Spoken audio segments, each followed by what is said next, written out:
Dans le nom de Jésus. Je disais que je vous salue dans le nom de Jésus. Amen. Alors, je bénis le Seigneur pour cette occasion qu'il nous donne de parler à son peuple, pour le souffle de vie qu'il nous accorde ce matin. C'est une grâce immense. Je bénis aussi le Seigneur pour la vie de son serviteur qui nous accorde encore l'occasion de parler de la part de Dieu. Nous considérons cela comme une grande marque d'affection et de confiance. Amen. Alléluia. Alors ce matin, par la grâce de Dieu, nous allons parler du patriarche Abraham. Et depuis le dimanche passé, mon message sera un message un peu, on va dire, et une partie sera complémentaire au message du dimanche passé. Donc pour ceux qui ont bien suivi le dimanche passé, il y aura une partie où ça sera comme un complément. Ça veut dire la suite de là où on s'est arrêté le dimanche passé. Le thème de mon message, j'ai beaucoup bataillé avec ça. C'était compliqué.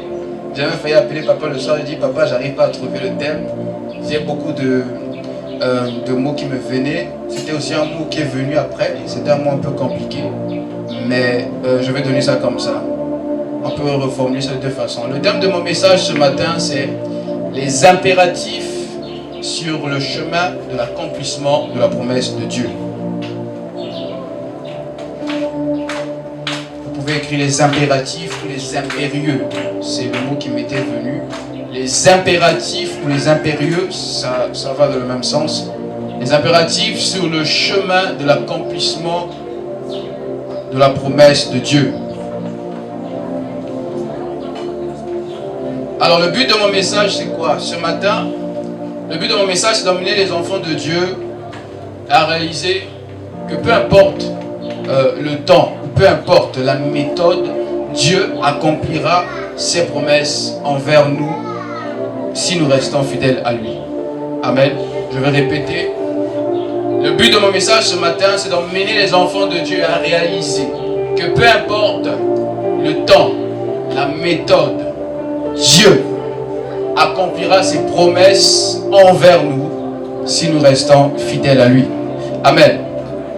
Alors, les impérieux, qu'est-ce que ça signifie les impérieux? Je vais définir ce mot qui a l'air un mot un peu compliqué. Les impérieux, ce sont les choses qui existent. En fait, ce sont les choses qu'il faut absolument faire. Ce sont les choses qu'il faut absolument faire, qui s'imposent. Les choses dont on a, comme on va dire, l'obligation de les faire. Alléluia. Alléluia. Donc quand on parle des impératifs, des impérieux, on parle des choses obligatoires, des choses qui sont très importantes. D'autres, le Larousse qui parle même des choses urgentes, des choses qui doivent nécessairement être faites. Alléluia. C'est comme manger. Manger, c'est un impératif aujourd'hui pour la majorité d'entre nous, sinon pour tous les humains. Parce que si tu ne manges pas, tu ne seras pas en forme. Alléluia. Si tu fais 2 jours sans manger, je suis sûr que tu ne pourras pas te lever le 2e ou le 3e jour. Amen. Donc lorsqu'on parle de ces impératifs, on parle de ces choses-là qu'il faut absolument faire ou des choses qui s'imposent. Et ici, on nous parle d'un homme. Dans Genèse chapitre 12, on nous parle d'Abraham. La Bible dit au verset 1, « L'Éternel dit à Abraham, va-t'en de ton pays, de ta patrie et de la maison de ton père, dans le pays que je te montrerai. » Bien-aimés, nous sommes, ce thème ou ce texte nous a été donné en fonction de la vision de l'année. Nous sommes dans l'année de l'accomplissement. Alléluia. Alléluia. Et nous sommes au mois de février, dans le mois des promesses, de l'accomplissement des promesses de Dieu. Et ici, on nous relate une histoire. On se retrouve dans quelques années, des milliers d'années avant Jésus-Christ. On nous parle d'un homme. Il s'appelle Abraham. Et on parle de quelqu'un, une autre personne qui s'appelle Dieu. Il y a une conversation entre deux personnes. Entre deux personnages, j'allais dire. Il y a Dieu d'un côté et d'un autre côté, il y a Abraham. L'Éternel commence par dire à Abraham. Avant de dire autre chose à Abraham, Dieu commence par une chose. Il dit à Abraham, va-t'en. Alléluia. Ça peut sembler bizarre. Seigneur, nous sommes dans une époque où on veut l'accomplissement de nos promesses. Nous sommes dans une saison où on a envie d'entendre des choses agréables. On a envie qu'on nous dise, que le pasteur dit, cette année tu vas te marier. Là, les gens vont dire amen. Si on dit, cette année, je lance l'onction des milliardaires, les gens vont se lever ici, vont recevoir. Alléluia. Si le pasteur dit, cette année-là, toutes les personnes qui vont commencer un business, il va acheter à chacun des iPhone 17. Tout le monde va commencer. Parce que c'est des choses qu'on aime bien entendre. Mais ici, Dieu ne commence pas par bénir Abraham. Il commence par une phrase. La première des choses que Dieu dit à Abraham, il dit, va-t'en. Je me suis demandé, Seigneur, mais qu'est-ce que ça veut dire? Quel est le lien avec le peuple de Dieu? C'est là que le terme est venu, des impératifs sur le chemin de l'accomplissement des promesses de Dieu. Alors ici, quand le verset 1 nous donne, il y a trois liens qui s'imposent à Abraham. Trois liens qui doivent être absolument rompus. Trois liens qui doivent être absolument rompus par Abraham. Donc Dieu, il sait qu'il a quelque chose à faire avec Abraham. Il a des choses à accomplir avec Abraham. Et il veut commencer quelque chose avec lui. Mais avant de commencer, il fait comprendre à Abraham qu'il y a trois liens avec lesquels tu dois absolument rompre. Le premier lien, il dit, va-t'en de ton pays. Donc ici, on parle de quitter son pays. Ça, c'est le pays, la nation dans laquelle il se trouve. Ici, on peut dire que ce symbole, par rapport aux étapes, c'est le symbole le plus large. Parce que quand on parle du pays, on parle en fait de la communauté dans laquelle tu t'identifies, la nation qui t'identifie. Aujourd'hui, pour ceux qui voyagent, si tu es ici, tu vas en France, tu te retrouves dans un autre pays, par tes comportements, on peut dire celui-là c'est un Congolais. Alléluia. Alléluia.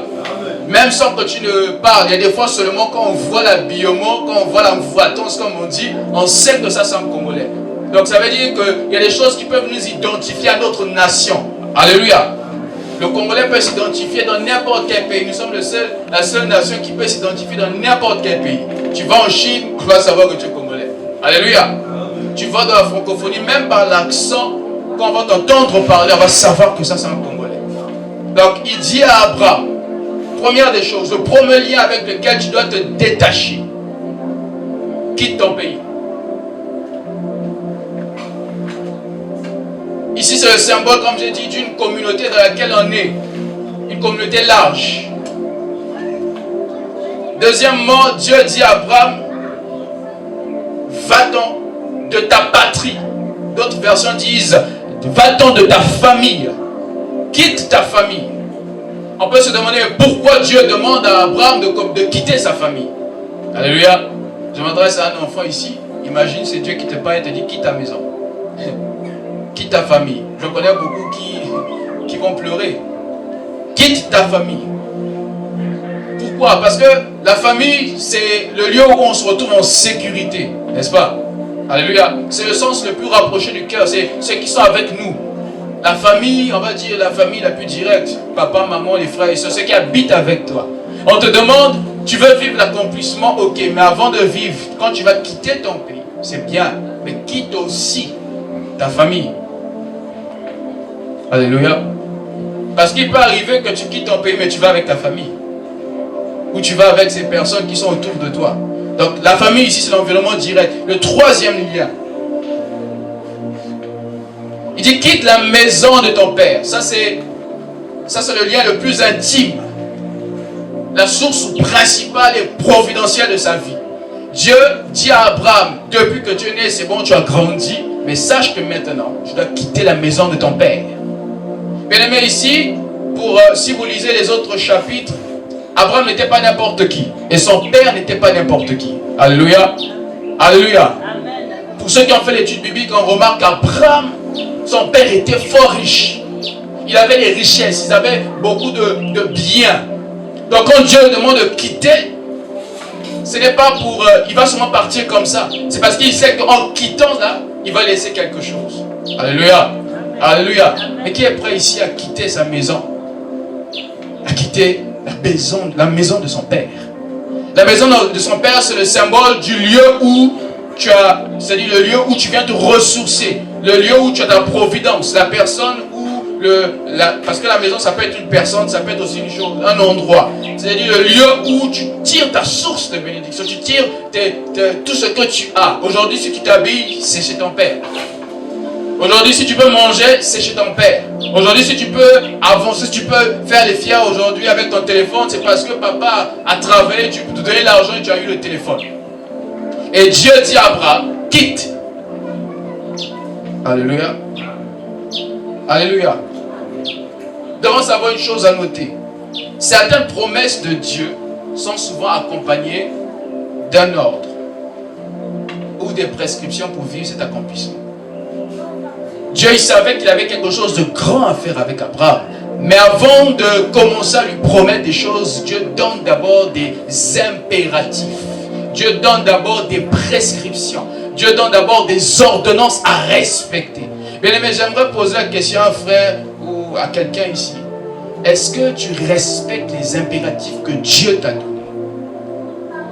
Il t'a promis certaines choses dans la vie. Mais il a dit que pour que tu puisses avoir ces choses, tu dois faire quelque chose. Tu dois. Ici, on dit à Abraham, il faut savoir, il faut que tu quittes ton pays. Dans le premier impératif, ici, c'est de savoir quitter et se détacher de tout ce qui nous est précieux. Savoir quitter. Savoir se détacher. Savoir abandonner les choses, les personnes avec qui on se sent bien, ces personnes avec qui on se sent en sécurité. Parce que Dieu veut faire quelque chose de nouveau avec toi. Pour qu'il fasse quelque chose de nouveau avec toi, tu dois laisser les choses qui sont anciennes. Alléluia. Tu dois abandonner les anciennes amitiés, les anciennes relations pour que lui commence quelque chose de nouveau. Bien aimé, Dieu ne peut pas faire quelque chose de nouveau dans ta vie. Dieu ne peut pas accomplir ses promesses nouvelles dans ta vie si tu continues à manifester ou à rester avec les anciennes choses. Alléluia. Alléluia. Alléluia. En cette année 2026, ce thème, cette prédication est comme, je vais dire, pour toi, tu peux retenir cette expression, un nouveau départ pour toi. Alors on veut commencer l'année, comme papa a dit tout à l'heure, il ne faut pas qu'on rate l'année, on ne doit pas rater certaines choses. Il a dit que nous devons s'asseoir à la fin de cette séance parce qu'on doit faire le programme pour ne pas rater l'année. Alléluia. Ça veut dire qu'il s'est rendu, qu'on se rend compte qu'il y a des choses qu'il faut nécessairement faire pour on va dire, pour assurer le lendemain. Alléluia. Alléluia. Il faut savoir quitter. Le défaut avec les chrétiens, c'est qu'on veut vivre l'accomplissement, on veut vivre les promesses, mais on ne quitte pas. On continue à rester dans les mêmes endroits. On continue à dépendre de papa. On continue à dépendre de ses amis. On continue à dépendre de ces relations-là. Bien aimé, il y a des relations qui sont bien. Si vous remarquez, on va dire que physiquement, il n'y avait rien qui était mal ici. Alléluia. Vivre chez son père, c'est pas mauvais. N'est-ce pas? Alléluia. Vivre chez son père, c'est pas mauvais. Moi, j'ai habité chez mon père. C'est pas mauvais.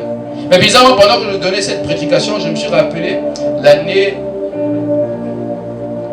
passée, en janvier 2025, papa avait donné le même message. Et le jour qu'il donnait ce message, Dieu m'avait dit à moi de quitter aussi la maison de mon père. Donc lui, pendant qu'il disait quitte la maison de ton père, moi, quand je reçois ça, Dieu me dit quitte physiquement aussi la maison de ton père. Et j'ai quitté la maison de mon père. Alléluia. Mais bizarrement, vous ne savez pas que lorsque tu quittes la maison de ton père, bien aimé, il y a beaucoup de choses qui se passent. Parce que lorsque tu quittes la maison de ton père, tu ne dépends plus de ton père. La personne qui était, comme on va dire, ton garde-dessus, ton garde-fou, n'est plus là. La personne chez qui tu pouvais t'approvisionner n'est plus là.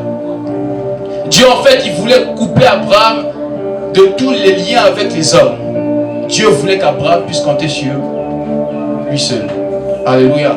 Alléluia. En demandant de quitter, Dieu veut te faire comprendre que tu dois quitter ces choses. Tu dois quitter ces personnes pour t'attacher à moi, Dieu. Parce que les hommes vont te décevoir un jour. Papa, Kokou Farokinenae. Alléluia. On a vu des enfants ici, ils étaient forts, ils étaient puissants. On entendait les dédicaces, tel enfant, tel enfant, tel enfant. Pour le papa, ok, c'est fini. Il y a un homme qui relate cette histoire. Il disait qu'il a connu des enfants, ils étaient très bien élevés, très bien élevés. Les enfants, quand ils parlaient français, ils te corrigeaient même. Il dit, on ne dit pas petit, on dit petit. Des enfants qui parlent bien français.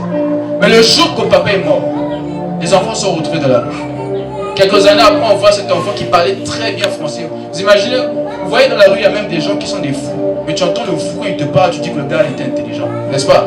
Alléluia. On ne sait pas d'où il vient. Parce que quoi? Il est arrivé une chose. Papa est parti. Et pour survivre, il a dû aller toucher les choses qu'il ne devait pas toucher. Il a dû aller faire les choses qu'il ne devait pas faire. Et bim, il s'est retrouvé là, dans la folie. Quitter la maison de son père et se détacher. On peut le voir dans 1 Roi chapitre 19. 1 Roi chapitre 19, le verset 19 au verset 21. 1 Roi chapitre 19. Du verset 19 au verset 21. Je veux lire au nom du Seigneur. Élie partit de là, et il trouva Élisée, fils de Shaphat, qui labourait. Il y avait devant lui 12 paires de bœufs. Retenez bien cette expression, 12 paires de bœufs. Et il était avec la 12e. Élie s'approchait de lui et il le jeta. Et il jeta sur lui son manteau. Verset 20. Élisée, quittant ses bœufs, courut après Élie et dit: laisse-moi embrasser mon père et ma mère et je te suivrai. Et lui répondit: va et reviens, car pense à ce que je t'ai fait. Et le verset 21, après s'être éloigné d'Élie, il revint prendre une paire de bœufs qu'il offrit en sacrifice avec l'allaitage des bœufs. Il fit cuire leur chair et la donna à manger au peuple. Puis il se leva, suivit Élie et fut à son service. Alléluia. Aucun homme de Dieu, bien-aimé, tous les hommes de Dieu qui avaient une grande destinée, tous les hommes qui avaient des grandes destinées, avant d'entrer dans leur destinée, ils ont dû quitter certaines choses. Alléluia. Ils ont dû abandonner certaines choses. Ils ont dû abandonner certains privilèges. La Bible nous parle de Moïse. On a vu ça pendant la semaine pour ceux qui étaient là. Moïse était élevé chez Pharaon, bien-aimé. Pour ceux qui ne connaissent pas l'histoire, il était élevé dans la maison de Pharaon. Il avait, on dit même qu'il avait été élevé dans la culture des Égyptiens. Il connaissait les choses, bien-aimé. Il était instruit. Là où il était, il dormait sur un lit en or. Il avait la gloire là où il était. Mais le jour qu'il a vu quelque chose, un outrage à son peuple, il s'est révolté. Et il a fui, il est parti loin. Il a quitté là où il est. Et quand il quitte là, 40 ans après, c'est là que Dieu vient l'appeler. Alléluia. Alléluia. Il faut savoir quitter et se détacher. Ici on voit Élisée. Élisée avait une grande destinée. Et il fait comprendre à Élisée, tu as une grande destinée. Et Élisée comprend directement que là, Dieu l'a appelé à faire quelque chose. Dieu l'appelle à une promesse. Qu'est-ce qu'il fait? Il dit: laisse-moi, je pars saluer mes parents, je pars les embrasser, et je finis avec eux, et je reviens vers toi. Alléluia. Tu ne peux pas évoluer dans la vie si tu n'apprends pas à quitter certaines choses, si tu n'apprends pas à laisser, à abandonner certaines réactions, certains comportements, certains langages, certains raisonnements, bien-aimés. Tu ne peux pas vivre l'accomplissement si tu n'apprends pas à changer ton raisonnement. Il doit y avoir ce qu'on appelle un shift, un changement de mentalité. Alléluia. Deuxième impératif.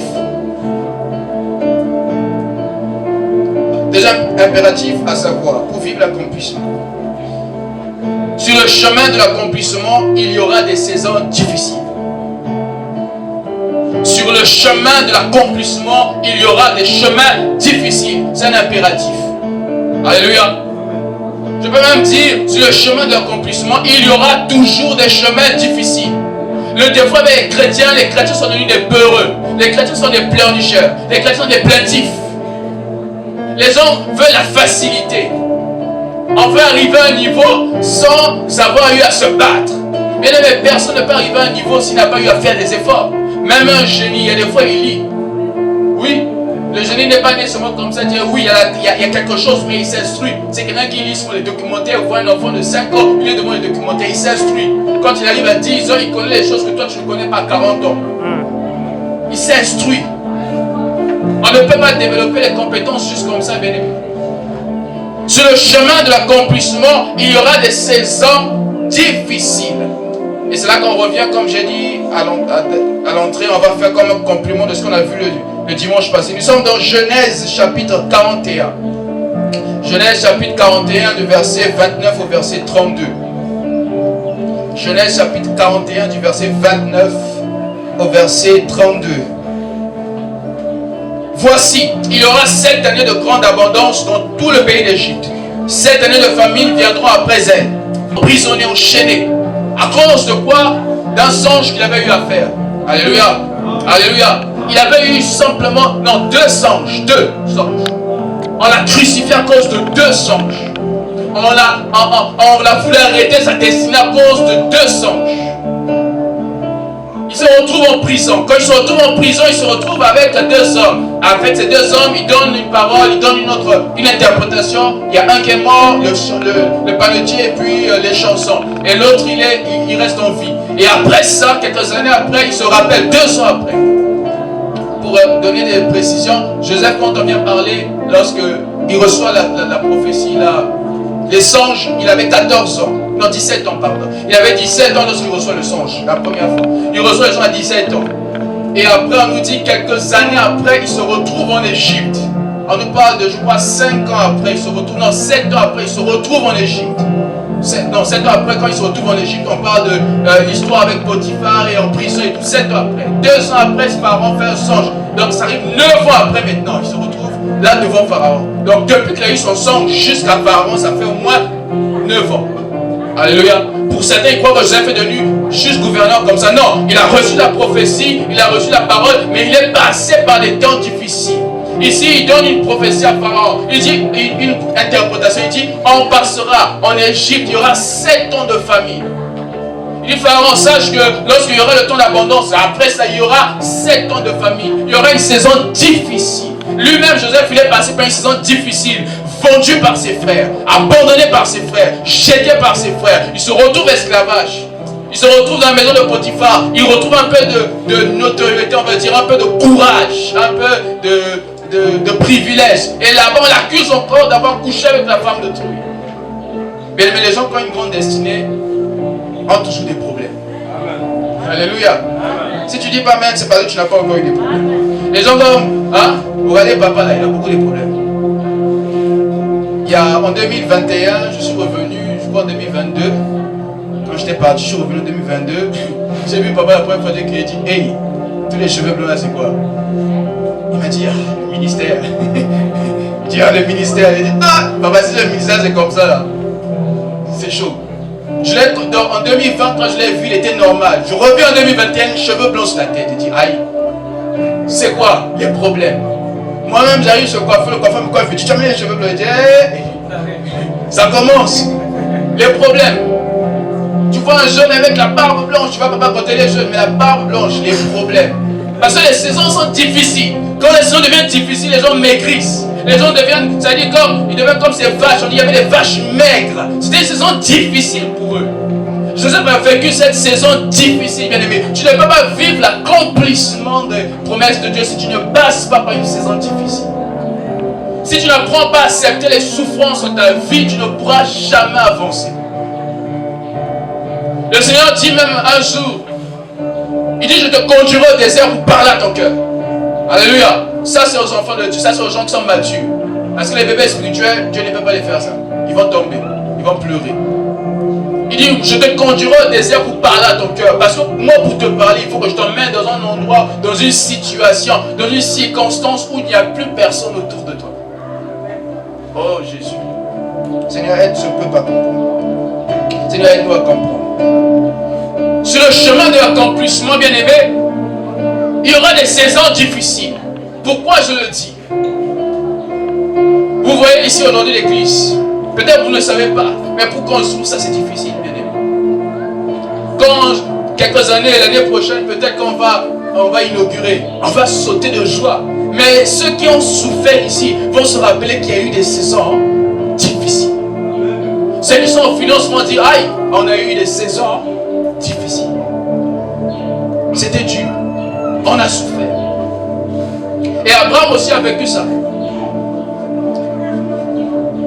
La Bible nous dit,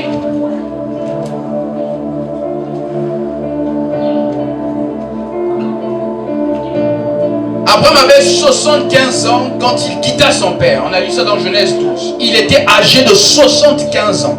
Alléluia. Et il est âgé de 75 ans, il se retrouve là à quitter la maison de son père. Et la Bible nous dit au verset 6 que nous avons lu, il a parcouru le pays. Quand il a quitté, bien aimé, il a parcouru le pays. Imaginez-vous. Donc il n'est pas parti habiter à côté de son père. Alléluia. Il n'est pas parti habiter près de son père. Il a parcouru le pays, il est allé plus loin. Quand tu quittes la maison de ton père, tu habites dans le même quartier que lui. Alléluia. C'est comme ça que je disais à maman, quand je voulais déménager, je dis maman, je déménage. Oh mais la maison, tu m'avais dit jamais. Ouais, pourquoi tu t'es dit jamais? Oh mais elle a fait ça au moins pendant 1-2 semaines. Mais j'ai vu une maison là au couteau. J'ai dit maman, jamais. Tu quittes la maison de ton père, tu quittes le quartier. Alléluia. Alléluia. Alléluia. Pourquoi? Parce que je ne peux pas rester proche. Le jour que j'aurai des problèmes, je vais encore aller chez maman. Ah papa, ici il y a des problèmes. Parce qu'il est à côté. Le jour que je n'aurai pas à manger, je vais chez papa. Mais quand tu quittes la maison de ton père, tu dois parcourir le pays. Tu dois aller plus loin. Tu dois t'éloigner de là-bas. Tu dois te dire non, je ne dois plus compter sur eux. Je dois apprendre à compter sur mon Dieu. Parce que c'est mon Dieu qui m'a appelé. C'est ton Dieu qui t'a appelé. Dieu t'a appelé à des promesses, mais tu ne quittes pas ta maison. Mais quand tu quittes, tu es encore proche. Tu quittes tes amis, mais tu es toujours proche d'eux. Tu es comme on va dire dedans et dehors. Tu ne peux pas quitter ta maison, quitter la maison de ton père et rester dans la même circonférence que lui. Tu ne peux pas quitter la maison de ton père et continuer à rester près d'eux. Alléluia. Parce qu'il y aura des saisons difficiles. Dieu veut que pendant les saisons difficiles là, tu sois tellement éloigné d'eux pour que dans cette période tu apprennes à compter sur lui. Joseph était loin de la prison. Papa n'est plus là. Oh, j'avais une tunique multicolore. Oh, moi j'étais l'enfant bien-aimé, l'enfant chéri de papa. Mais papa n'est plus là. Je n'ai plus personne. Papa n'est plus là. Dieu l'a emmené loin, bien-aimé. Vous allez comprendre pourquoi à la fin. Dieu l'a emmené loin, bien-aimé. Ils se retrouvent en prison. Il n'y a plus papa. Papa qui le couvrait de tout. Il n'est plus là. Et le chemin était devenu difficile. Il vivait les saisons difficiles. Il se retrouve encore en prison. En prison là-bas. Mais comme il y a la grâce de Dieu, Dieu fait de lui, il devient comme l'assistant du garde de la prison, du gardien. Mais même là-bas, il dit aux autres, quand vous allez sortir, souvenez-vous de moi. On l'a oublié. 2 ans, on l'a oublié. Alléluia. On a oublié. Saison difficile. Saison difficile. Abraham, quand il vit ça, je disais, il a 75 ans. Et après, quand on va dans Genèse, on avance vers Genèse 19, 20. Abraham se retrouve là. On a lu Genèse 18, verset 10. Dieu donne une prophétie à Abraham. Il dit, Sarah sera enceinte. Elle aura un enfant. Et de cet enfant, il y aura une postérité qui va sortir là. C'est-à-dire, de cet enfant, il y aura une génération des enfants bénis qui vont sortir de toi. À cette époque-là, Abraham, je crois qu'il avait maintenant 80 et quelques ans. Alléluia. Alléluia. Mais regardez avec moi Genèse 21. Genèse 21, verset 1 à 5. Genèse 21, verset 1 à 5. Genèse 21. L'Éternel se souvint de ce qu'il avait dit à Sarah. Et l'Éternel accomplit pour Sarah ce qu'il avait promis. Alléluia. Alléluia. Verset 2. Sarah devint enceinte et enfanta un fils à Abraham dans sa vieillesse, au temps fixé dont Dieu lui avait parlé. Verset 3. Abraham donna le nom d'Isaac au fils qui lui était né, que Sarah lui avait enfanté. Verset 4. Abraham circoncit son fils Isaac à 8 jours comme Dieu le lui avait ordonné. Regardez le verset 5. Alléluia. Verset 5. Abraham était âgé de 100 ans à la naissance de son fils. 25 ans après la prophétie. Alléluia. Alléluia. Abraham il avait 75 ans, il a quitté sa famille.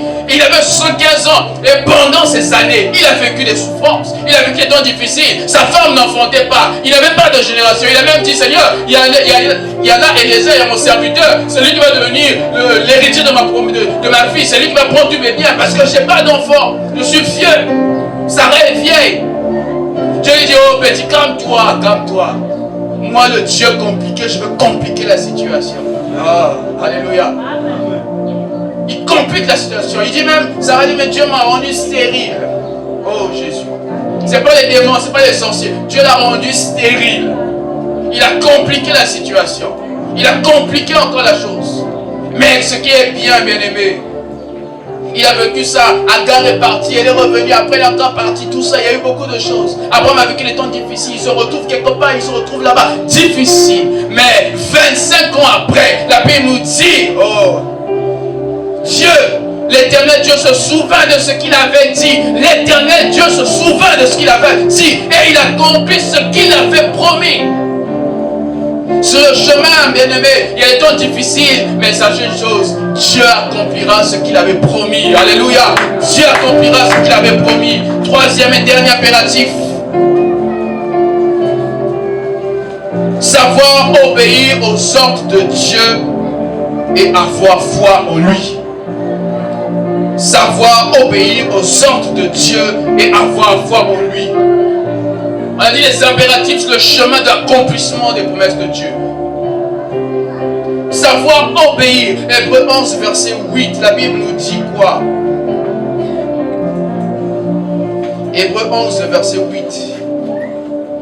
La Bible nous dit: c'est par la foi qu'Abraham, lors de sa vocation, obéit et partit pour un lieu qu'il devait recevoir un héritage et qu'il partit sans savoir où il allait. Alléluia. C'est par la foi, un impératif sur le chemin de l'accomplissement des promesses de Dieu. Bien aimé, tu dois d'abord croire, tu dois avoir la foi en ce que Dieu t'a dit. Tu dois obéir à ses instructions. Il a dit à Abraham deux choses. Avant de lui donner la prophétie, il y a une chose qui s'est faite. Il a donné un ordre. Après avoir donné un ordre, il a dit à Abraham: je ferai de toi. Je ferai de toi. Mais avant de faire de toi, quitte ton pays. Et la Bible nous dit que quand Abraham a respecté les ordonnances que Dieu a données, bien aimé, Dieu l'a béni. Et la conclusion pour finir. Bien aimé, le but final, c'est un avenir plein d'espérance. Alléluia. Le but final, dans ces impératifs, le chemin de l'accomplissement de Dieu. Le but final, c'est un avenir plein d'espérance. Regardez, je veux clôturer le message du pasteur de la fois passée, avec la permission de papa. Genèse 45, verset 5. On a vu ce que Joseph a fait, mais regardez ce qui s'est passé. Genèse 45. Je vais lire ce que Joseph dit. Verset 4.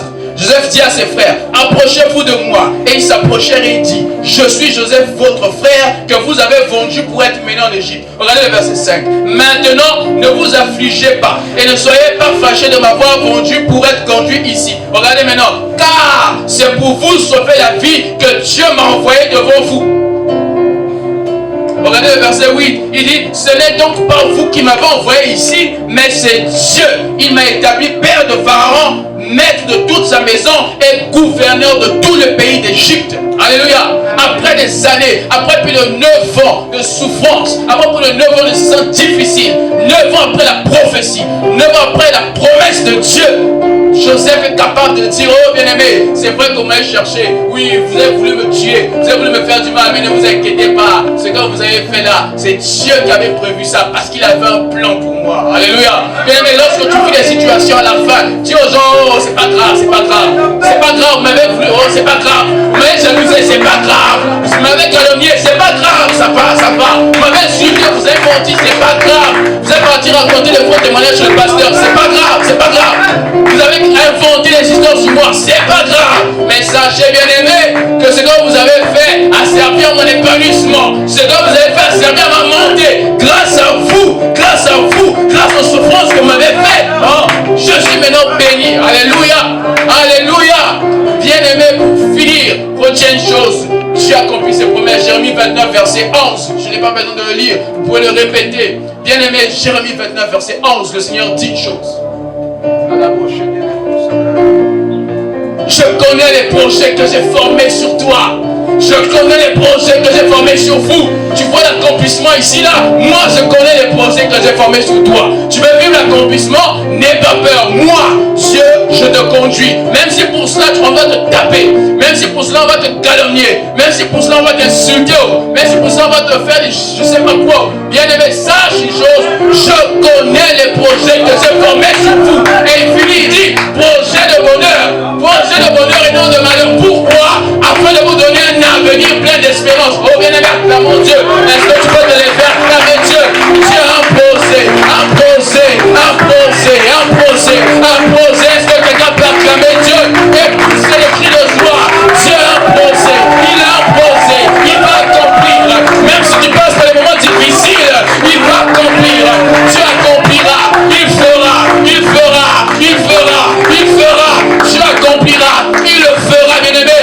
tu peux